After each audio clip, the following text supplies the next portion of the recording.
Last था superposition, और superposition में आपने पढ़ा था कि whenever two or more waves superimpose on one another, then the resultant displacement will be the vector sum of the displacement of the waves, जितनी भी वो superimpose हो रही है। अब उसी कंसेप्ट पर हमारा नेक्स्ट कंसेप्ट आता है, जैसे कि इंटरफेरेंस।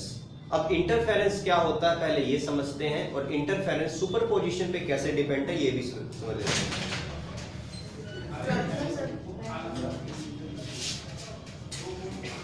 Interference of light. देखो इंटरफेरेंस ऑफ लाइट क्या है और ये आपने कहां पर देखा है, ये इंटरफेरेंस होता हुआ कहां पर देखा है ये समझो पहले।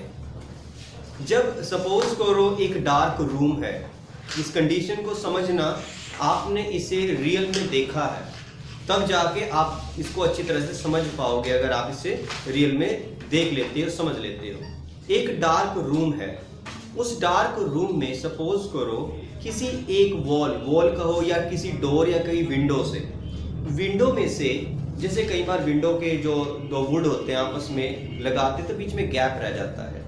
सपोज को ऐसे ऐसे दो गैप रह गए हैं आसपास में, जब वहां से रोशनी आती है और डार्क रूम है, सामने वाली वॉल है उस पे डलती है, तो आप उस वॉल पे क्या देखोगे, आप देखते हो तो उस पे जो रोशनी है वो पूरा का पूरा ब्राइट नहीं है, वो कुछ लाइंस नजर आ रही होती है, लाइंस नजर आती है। लाइंस का पैटर्न क्या होता है, वो होती है ब्राइट फिर डार्क पूरी तरह से, फिर ब्राइट फिर डार्क फिर ब्राइट फिर dark.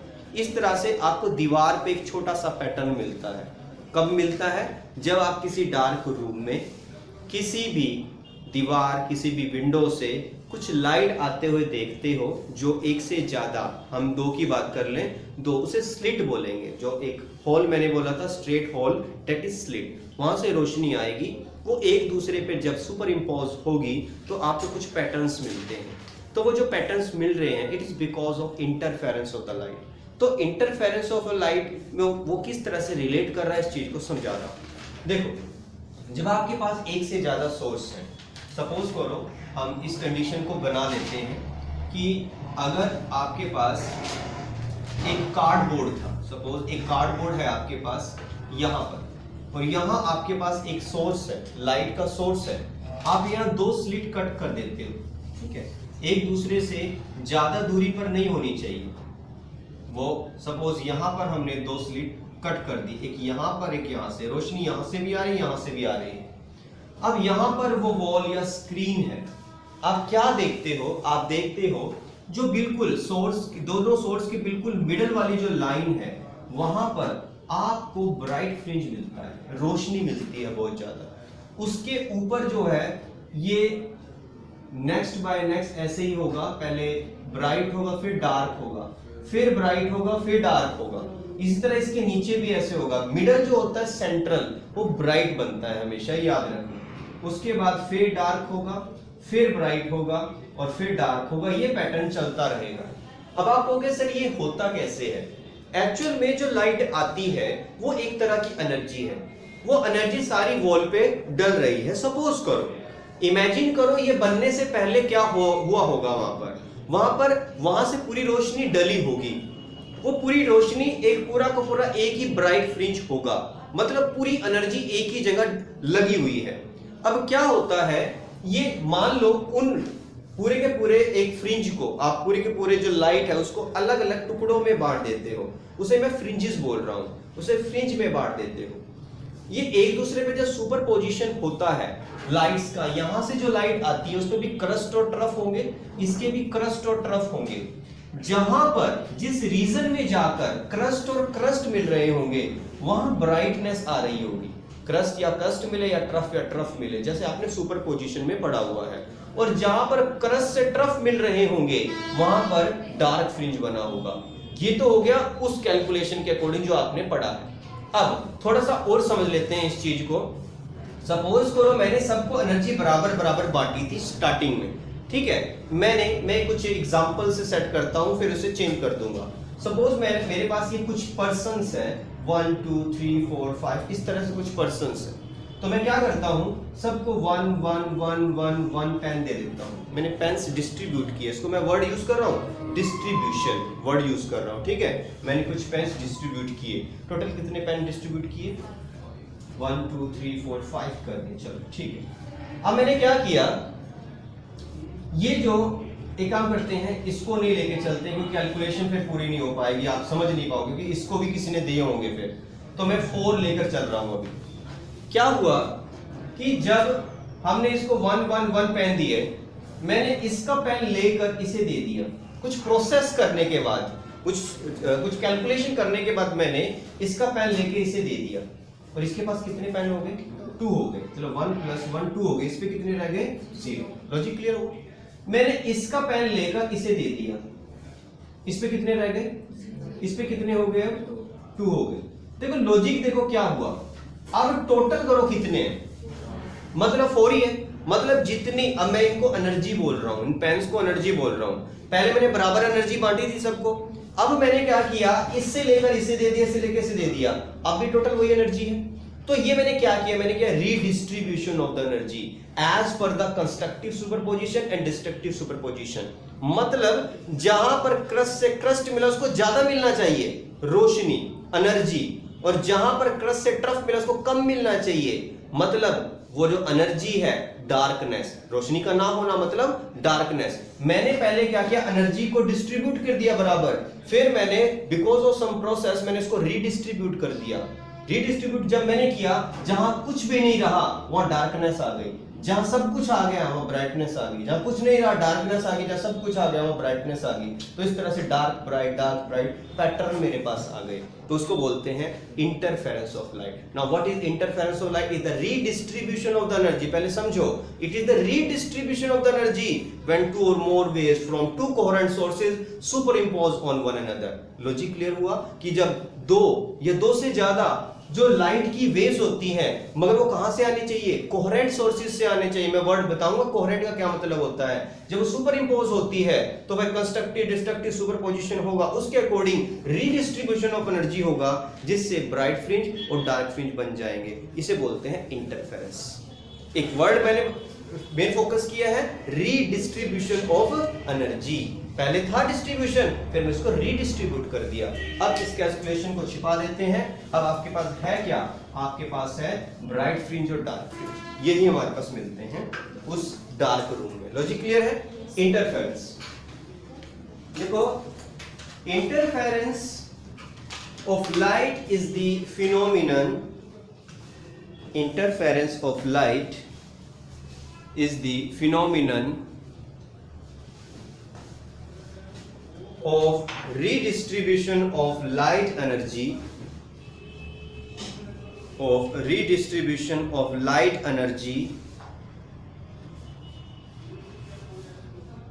in a medium, redistribution of light energy in a medium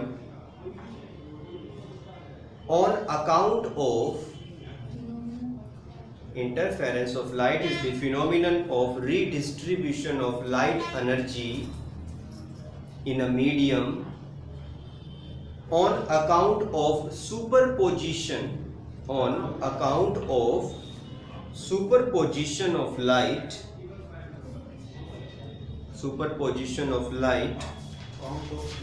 on account of superposition of light wave from 2 coherent sources. Superposition of light wave from 2 coherent, coherent, coherent sources. ये अलग से topic मैं बनाऊंगा, coherent sources क्या होते हैं, ठीक है। अभी इसमें लिखो, इसी के नीचे इंटरफेरेंस में लिखो, सब हेडिंग है इसकी, कंस्ट्रक्टिव इंटरफेरेंस। कंस्ट्रक्टिव, जैसे आपने बोला था ना कंस्ट्रक्टिव सुपरपोजिशन, इसी तरह मैं बोल रहा हूं कंस्ट्रक्टिव इंटरफेरेंस।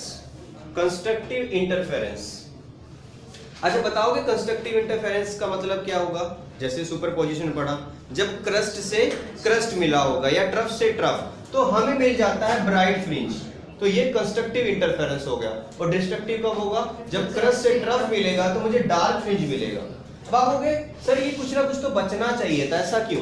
क्योंकि मैं कोहेरेंट वर्ड का मतलब बता दूं आपको, कोहेरेंट सोर्स वो सोर्स होते हैं जो सेम वेवलेंथ रखते हैं, दोनों रोशनी सेम वेवलेंथ की होनी चाहिए, सेम फ्रीक्वेंसी है और कांस्टेंट फेज डिफरेंस है या सेम फेस है। फेज का मतलब है 90 डिग्री आगे 90 डिग्री पीछे, मतलब कुछ एंगल आगे कुछ एंगल पीछे, ये अगर है तो कांस्टेंट रहना चाहिए, बदलना नहीं चाहिए बीच में, या उनके बीच में कोई फेज डिफरेंस होना ही नहीं चाहिए। लॉजिक क्लियर है? अब मान लो दो कोहेरेंट सोर्सेज थे, अब मेरे पास एक वेव ये है, इसका मैक्सिमम एम्पलीट्यूड ए है, और एक और वेव है वो भी ऐसी ही है, उसका भी मैक्सिमम एम्पलीट्यूड ए ही है। जब जो जुड़ के बनेगी तो कितनी बनेगी? a प्लस ए 2a बनेगी, तो बोलेगा कंस्ट्रक्टिव इंटरफेरेंस, ब्राइटनेस। अब डार्कनेस में समझो, जो क्रस्ट मिल रहा है वो a एम्पलीट्यूड का ही है, और जो ट्रफ मिल रहा है वो भी a एम्पलीट्यूड का ही है, जितना प्लस उतना ही माइनस, कुछ बचा ही नहीं, तो हमें क्या मिलेगा? डार्कनेस मिलेगी, हमें अंधेरा मिलेगा, तभी तो बिल्कुल डार्क हो जाता है। ठीक है, लॉजिक समझे हो ना? जितना प्लस, पहले क्या लिखा था? a माइनस बी, तो कुछ बच गया था, अब ये तो a माइनस ए है, a माइनस ए कितना हो जाएगा? 0, तो डार्कनेस हो गया। लॉजिक क्लियर है? तो आपने क्या लिख लिया? कंस्ट्रक्टिव में लिखो when crest fall on crest, when crest fall on crest और trough fall on trough, comma, then at a point the resultant intensity of light, then at a point the resultant intensity of light is maximum, then at a point the resultant intensity of light is maximum, comma, interference is said to be constructive, interference is said to be constructive, interference is said to be constructive। ठीक है, clear है? अब लिख लो destructive interference. हाँ जी, ये इसी के type है, मैंने कहा इसी की सब हेडिंग बनानी है इंटरफेरेंस की। Destructive interference, when crust fall on trough, destructive interference में लिखो when crust fall on trough। इसका डायग्राम बनाने की जरूरत नहीं है, ये वाले, ये तो मैंने समझाने के लिए बताया आपको। when crust fall on trough, then at a point the resultant intensity of light, then at a point the resultant intensity of light is minimum, the resultant intensity of light is minimum, comma, interference is said to be destructive, is minimum, comma, interference is said to be destructive। I think logic clear है? अब इसमें एक word जो बीच में आ गया था, आपको बोला गया था कोहेरेंट सोर्सेज क्या होते हैं।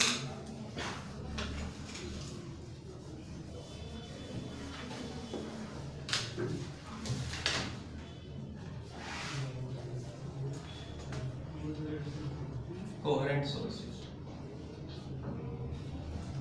देखो अगर कोई दो इंडिपेंडेंट सोर्स है, इंडिपेंडेंट का मतलब अलग अलग, मतलब मेरे पास एक बल्ब है, एक दूसरा बल्ब है, सेम वॉट का है, सेम कमरे में लगा दिया, सेम इलेक्ट्रिसिटी से चला रहे हैं, तब भी वो कोहेरेंट नहीं होंगे। मतलब अगर दो डिफरेंट सोर्सेज हैं वो कभी भी आपस में कोहेरेंट नहीं होंगे। कोहेरेंट मतलब उनकी वेवलेंथ सेम नहीं होगी, उनकी फ्रीक्वेंसी सेम नहीं होगी, उनका फेज डिफरेंस सेम नहीं होगा, या कांस्टेंट फेज डिफरेंस नहीं होगा। तो कोहेरेंट सोर्स वो सोर्सेज होते हैं जिनकी वेवलेंथ सेम है, फ्रीक्वेंसी सेम है और कांस्टेंट फेज का डिफरेंस है या कांस्टेंट सेम फेज है, ये बोल सकते हो। That is the coherent sources. तब आप कहोगे सर फिर कैसे हो सकते हैं कोहेरेंट सोर्स? या तो सोर्स और उसकी इमेज लो, जैसे मिरर में एक इमेज ले लेते हैं ना, सोर्स और उसकी इमेज, तो वो कोहेरेंट हो सकते हैं। यही एग्जांपल है कोहेरेंट सोर्स का। या आप क्या करो, एक मेन सोर्स यूज करो उसको इल्यूमिनेट कर दो, छिपा दो और 2 स्लिट कट कर दो, तो यहां से भी रोशनी निकलेगी, यहां से भी। वो एक ही सोर्स से आई है, तो जब एक ही से आए तो वो एक जैसी होगी, तो मतलब वो दोनों क्या होंगे, कोहेरेंट होंगे। तो जब एक्सपेरिमेंट करते हैं तो ये वाला प्रोसीजर हम फॉलो करते हैं। हम एक सोर्स से ही 2 सोर्स बनाकर उन्हें कोहेरेंट बना देते हैं, मतलब वो आपस में कोहेरेंट हो जाते हैं, तब उससे एक्सपेरिमेंट करते हैं। लॉजिक क्लियर है? Write down coherent sources. The sources of light which emit light, the sources of light which emit light waves, which emit light waves of the same wavelength, which emit light waves of the same wavelength, comma same frequency, which emit light waves of the same wavelength, comma same frequency, and in same phase, and in same phase, वो एक ही face में है, and in same phase, or having a constant phase difference, or having a constant phase difference, are called coherent sources, are called coherent sources. Full stop. For example, a source and its image. For example, a source and its image. I think coherent source के बारे में बातें clear हो गई। अच्छा, interference आप चाहते हो सस्टेन बने। सस्टेन इंटरफेरेंस का मतलब है जो पैटर्न है वो बना रहे, टाइम के साथ ब्लर ना हो, खत्म ना हो, चेंज ना हो, तो आपके पास दोनों सोर्स कोहेरेंट होने जरूरी होते हैं। ठीक है, तो यही हम और लिखेंगे, एक टॉपिक इसी के साथ बनाएंगे, कंडीशंस फॉर सस्टेन्ड इंटरफेरेंस। क्या कंडीशंस हैं? ये बोर्ड में क्वेश्चन पूछा गया है। Conditions for sustained interference। अगर आप चाहते हो कि इंटरफेरेंस सस्टेन रहे तो क्या क्या प्रॉपर्टीज होनी चाहिए उस सोर्सेज की, या उस सेटअप में क्या क्या चीजें होनी चाहिए। सबसे पहले तो आपको पता है सोर्सेज कोहेरेंट होने चाहिए, पहले समझ लेते हैं फिर लिखेंगे। सोर्सेज कोहेरेंट होने चाहिए। दूसरा, सोर्सेज नैरो होने चाहिए, मतलब जो आपने ये कट किया है, ये जो स्लिट कट की है वो नैरो होनी चाहिए। ऐसा नहीं कि पूरे बल्ब की जितनी बना दे उन्हें, ठीक है, ये नैरो स्लिट होनी चाहिए जहां से रोशनी निकल रही है। थर्ड वन, जो लाइट एमिट हो रही है वो कॉन्टिन्यूस एमिशन होना चाहिए, लाइट कॉन्टिन्यूस एमिट होनी चाहिए, ऐसे नहीं है कभी कम हो रही है कभी ज्यादा हो रही है। लॉजिक क्लियर है? लॉन्ग टाइम के लिए और कॉन्टिन्यूस लाइट एमिशन होना चाहिए। साथ ही साथ ये लाइट मोनोक्रोमेटिक होनी चाहिए। मोनोक्रोमेटिक का मतलब सिंगल वेवलेंथ की बात हो रही है। आप लाइट की तो अलग अलग वेवलेंथ की लाइट हमें पता है, बट जब एक्सपेरिमेंट परफॉर्म कर रहे हैं, ये जो दोनों सोर्स हैं ये सेम वेवलेंथ मतलब मोनोक्रोमेटिक होने चाहिए। बताओ लॉजिक क्लियर है? तो write down one by one points में लिखो। Sources should be coherent, sources coherent होने चाहिए, sources should be coherent. Number 2, sources should be monochromatic, sources should be monochromatic। Number 3, sources should be narrow, narrow यहाँ ये word narrow है, ये जो sources देखो, नैरो का मतलब ये है कि जहां से रोशनी आ रही है वो ज्यादा वाइड नहीं है, दैट इज नैरो। नेक्स्ट लिखो, sources should emit light continuously, sources should emit light continuously. और एक्सपेरिमेंट के लिए एक मेन चीज ये है, ये जो आप 2 कट लगाओगे, स्लिट्स बनाओगे, ये इतना नहीं एक बहुत ज्यादा दूरी पर है, कि वो आपस में सुपर इम्पोज ही ना कर पाए, तो इसलिए वो थोड़े से पास होने चाहिए, ज्यादा पास नहीं, मतलब इतनी दूर नहीं होने चाहिए कि वो आपस में सुपर पोजिशन प्रिंसिपल या आपस में सुपर इम्पोज ना कर सके, ठीक है ना। तो right on last point, sources should be near to each other, sources should be near to each other, sources should be near to each other. Okay, sustain का मतलब होता है लंबे समय तक बने रहना, मतलब वो आपका पैटर्न जो आपको मिल रहा है वो लंबे समय तक तभी बना रहेगा जब तक कि वो ये जो कंडीशन हमने लिखी कि मोनोक्रोमेटिक सोर्स ना हो, कॉन्टिन्यूअस ना हो, नैरो ना हो, तो ये नहीं रह पाएगा। तो आप चाहते हैं कि वो बना रहे तो ये कंडीशन फॉलो करना जरूरी है। अच्छा, ये किया किसने था? ये जो एक्सपेरिमेंट परफॉर्म किया आगे, ये किया था यंग्स ने, यंग्स जवान, नाम है उसका यंग्स, ठीक है। तो उसने क्या क्या एक्सपेरिमेंट किया ये नहीं पूछा जाएगा आपसे कि यंग्स ने क्या किया, उसको मैं समझा जरूर रहा हूं, वो आपको ये नहीं है कि भाई बोर्ड में लिख के आना पड़ेगा, आपको पता होना चाहिए। मैं भी छोटे से हिस्से में पूछ भी ले, आपको मैं प्रॉपर बताऊंगा, वो थ्योरी जो है वो सारी समझाऊंगा, लिखवा नहीं रहा हूं। हाँ, उसकी जो कैलकुलेशन है वो कैलकुलेशन आएगी, ठीक है, कंडीशंस कि किस कंडीशन में आपको कंस्ट्रक्टिव सुपरपोजिशन इंटरफेरेंस होना है, किस कंडीशन में डिस्ट्रक्टिव सुपरपोजिशन या इंटरफेरेंस होना है, तो वो मैं कंडीशंस आपको सोल्व आउट कराऊंगा। तो अभी एक टॉपिक बना लो, Young's double slit experiment.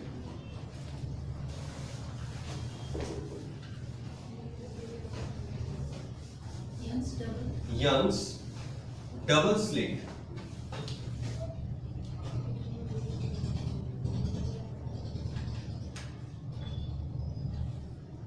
Double slit experiment, double slit experiment. देखो, डबल स्लिट का मतलब है आपके पास दो सोर्सेज है लाइट के, यहां पर आगे हम डाइफ्रैक्शन करेंगे, उसमें सिंगल स्लिट होता है, मतलब उसमें एक ही सोर्स होता है। जब कहीं पर भी यंग्स ना लिखा है, आपसे डबल स्लिट बोल दिया जाए तो आप समझ जाना वो इंटरफेरेंस की बात हो रही है, जब सिंगल स्लिट बोला जाए तो समझ जाना डाइफ्रैक्शन की बात हो रही है। लॉजिक क्लियर है? तो यंग्स डबल स्लिट एक्सपेरिमेंट क्या किया इसने, कैसे से पैटर्न मिले। इसने एक मेन सोर्स लिया, लाइट सोर्स लिया, सपोज करो ये एक स्फेरिकल, जब स्फेरिकल आप सोर्स लेते हो तो उसके चारों तरफ एक स्फेरिकल वेव फ्रंट बनते हैं। हम एक्सपेरिमेंट को राइट हैंड साइड में परफॉर्म कर रहे हैं, हमें लेफ्ट हैंड साइड से कोई मतलब नहीं है, यहां से कुछ रोशनी लाइट निकलनी चाहिए, तो मुझे क्रस्ट और ट्रफ भी दिखाने हैं। तो डायग्राम में दिखाने के लिए मैं क्या करता हूं, जो वेव फ्रंट की फॉर्म में ही चल रहे हैं, ये जो डार्क लाइन बनाऊंगा ये तो है क्रस्ट, और एक इसके बाद डॉटेड लाइन बनाऊंगा वो हो जाएगा ट्रफ। बताओ, लॉजिक क्लियर है? इसी तरह मैं क्रस्ट ट्रफ बनाता चला जाऊंगा आगे। तो ये एक्चुअल में कंपास से बनेगा, भी मेरे से भी गलतियां हो सकती हैं क्योंकि प्रॉपर कैलकुलेशन नहीं होगी तो ये सही जगह पर मिलेंगे नहीं लाइन, तो बस आइडिया बता रहा हूं। ऐसे करते करते चलते चले जाएंगे आगे लाइन। मैं इसके सामने एक कार्डबोर्ड या प्लाई का पीस रख देता हूं, ये वो मेरी सेंट्रल लाइन है, ठीक है। इससे थोड़ा ऊपर यहां पर एक होल कट किया है, यहां पर एक होल कट कर दिया है, ठीक है। तो ये क्या बन गए हैं, दो स्लिट बन गए, दो सोर्स बन गए। इससे जो लाइट निकलने वाली है उसकी वेवलेंथ इसकी जितनी होगी, दोनों की सेम होगी, तो दोनों की सेम वेवलेंथ, सेम फ्रीक्वेंसी है, तो कांस्टेंट फेस या सेम फेस की है यहाँ पे, तो ये मोनोक्रोमेटिक है। तो इससे भी निकालो, ये आगे तक बढ़ाओगे भी, ये मैं यहीं पर छोड़ रहा हूं, ऐसे तो आगे आप बढ़ाओगे इसे, क्योंकि यही तो रोशनी आगे तरफ जाएगी, ठीक है, आगे जाएगी।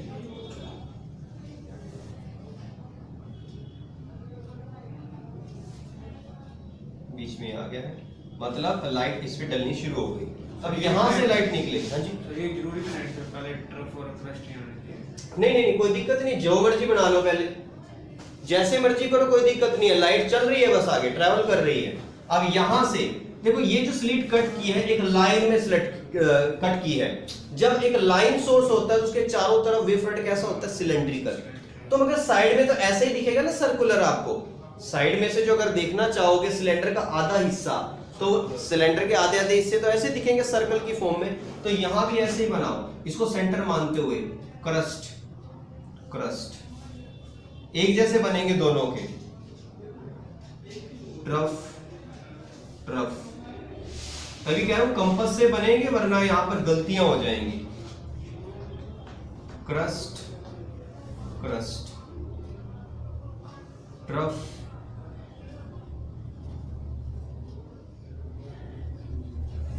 ट्रफ। ठीक है, तो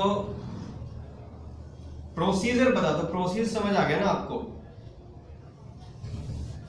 ठीक है, गलतियां हो सकती हैं ऐसे, क्योंकि देखो कम ज्यादा हो गया, अब ये थोड़ा ज्यादा हो, थोड़ा सा कम रखना था, कम होता तो यहां मिलता है। एक बार इसको थोड़ा ठीक ही कर देता हूं।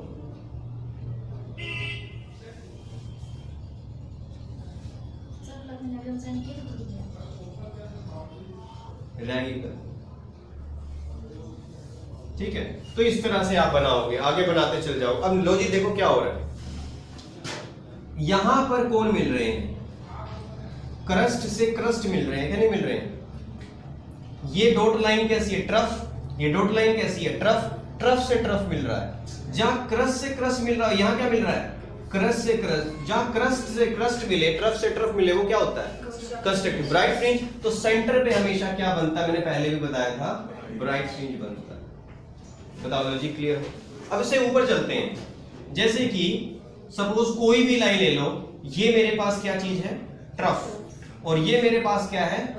ये यहां मिल रहा है, और भी मिलेंगे यहां पर। जैसे ये क्या चीज है? ट्रफ। और ये क्या चीज है? क्रस्ट। ये मिले ना, इनसे एक लाइन ड्रॉ करूंगा मैं, यहां क्या बन रहा होगा? Dark fringe. इसी तरह यहां पर है, नीचे आ जाओ, यहां पर यहां क्या मिल रहा है? ये क्रस्ट है और ये ट्रफ है। ठीक है, यहां क्या चीज है? ये ट्रफ है, ये क्रस्ट है, तो यहां से एक लाइन आएगी। ये प्रोसीजर चलता रहेगा, ऐसे बनते हैं ये। ठीक है, तो इसे बोलते हैं यंग्स डबल स्लिट एक्सपेरिमेंट। तो इसने एक्सपेरिमेंट से परफॉर्म करके बता दिया कि जहां क्रस्ट से क्रस्ट मिल रहे हैं, वहां पर आपका ब्राइट फ्रिंज मिल रहे हैं, कंस्ट्रक्टिव सुपरपोजिशन, कंस्ट्रक्टिव इंटरफेरेंस की वजह से। और यहां पर जहां क्रस्ट से ट्रफ मिल रहे हैं, वहां पर डार्क फ्रिंज बन रहे हैं। That is Young's double slit experiment. Logic clear है? ये डायग्राम, इस तरह का डायग्राम मैं सेंड कर दूंगा, नोट करने में तो टाइम लगेगा। लॉजिक समझाना था, थ्योरी है सारी की सारी, मैं थ्योरी भी सेंड कर दूंगा ताकि आप उसमें पढ़ लेना बस एक बार कि कैसे कैसे लिखना है। मेन टॉपिक है कैलकुलेशन की, तो उस कैलकुलेशन को किस नाम से हम पढ़ते हैं?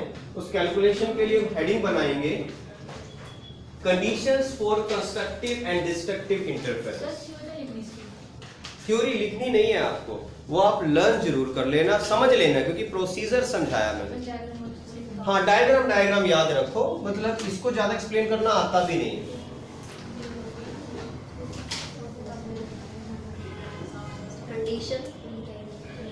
लिखो conditions for constructive and destructive interference.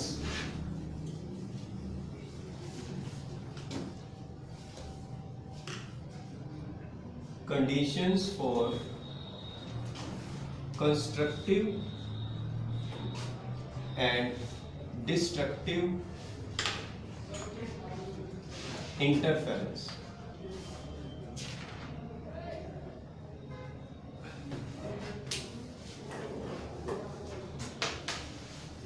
ये तो आपने इसमें पढ़ लिया डायग्राम में, बट जब कंडीशन की बात आ गई तो मतलब आपको कुछ फॉर्मूलाज याद रखने पड़ेंगे कि कब हम कह सकते हैं कि कंस्ट्रक्टिव इंटरफेरेंस हो रहा है, कब डिस्ट्रक्टिव इंटरफेरेंस हो रहा है।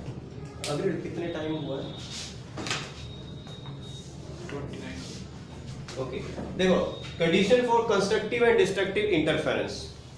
देखो क्या करते, क्या हुआ, इंटरफेरेंस जब करते हो आपके पास दो वेव्स होनी चाहिए, फिर वो आपस में सुपरइम्पोज करेंगी, तब आपको रिजल्टेड वेव मिलने वाली है। तो मैं मान लेता हूं, कंसीडर करता हूं मेरे पास टू वेव्स हैं। फर्स्ट वेव जो है वो है y1 which is a sin omega t। एक मेरे पास ये वेव, एक और वेव है मेरे पास जो कि है y2 b sin omega t plus phi. मैं प्लस फाई लिख रहा हूं क्योंकि मुझे कुछ फेस का डिफरेंस शो करना है, मतलब एक अलग है इससे, ये अलग है, ये अलग है। मान लो आपको सर फेस का डिफरेंस नहीं है, कोई बात नहीं, रिजल्टेंट में इसको 0 कर देंगे, बाद में कर देंगे जब नेट रिजल्ट आ जाएगा, उस समय हम इसको अलग करके दिखा सकते हैं। अभी के लिए हम एक जनरल फॉर्मूला बना रहे हैं जिसमें एक फेज का डिफरेंस भी आ गया है साथ में, ठीक है। ओके, तो हमें क्या करना है, हमें करना है सुपरपोजिशन। तो सुपरपोजिशन करेंगे तो y is equal y1 plus y2 होना चाहिए। कर दें इसको ऐड, y1 की जगह a sine omega T plus b sine omega T plus 5। अच्छा, यहां पर साइन a प्लस b का फॉर्मूला ओपन हो रहा है। अगर आपने पढ़ा है sine a plus b, sine a plus b क्या होता है, sine a cos b plus cos a sine b। ये फॉर्मूला याद कर लेना, साइन a कोस b, ये a है ये b है, मतलब फॉर्मूला बोल रहा हूं मैं यहां पर, sine a cos b plus cos a sine b, ठीक है। इसको मत समझ लेना ए बी, ये अलग चीजें फॉर्मूला में हम पढ़ा करते थे, कैपिटल ए कैपिटल बी लगा देते थे इसकी जगह, फिर इसको ओपन करते थे, ठीक है। ये लॉजिक क्लियर है। अब इसको ओपन करो, A sine omega T plus, इसको मल्टीप्लाई करना मतलब बी को इसके साथ लिख दो, B sine omega T cos 5, और ये बी इसके साथ भी है, B cos omega T sine 5, ठीक है। अब इसमें एक चीज देखो, यहां साइन ओमेगा टी है, यहां भी साइन ओमेगा टी है, तो कॉमन निकाला जा सकता है। तो मैं इसको कॉमन निकाल लेता हूं, साइन ओमेगा टी कॉमन निकला तो यहां बच गया a, यहां b बच गया और cos 5 बच गया, b cos 5। लॉजिक क्लियर है। प्लस यहां पर मैं इसे अलग लिख लेता हूं, cos ओमेगा टी को पहले लिख देता हूं, क्योंकि ये सारी वैल्यू एक कांस्टेंट चीज है, b भी और sin 5 भी। कांस्टेंट कैसे, क्योंकि मैंने फाई को कांस्टेंट फेज डिफरेंस माना है, तो वो कांस्टेंट चीज कहलाएगी।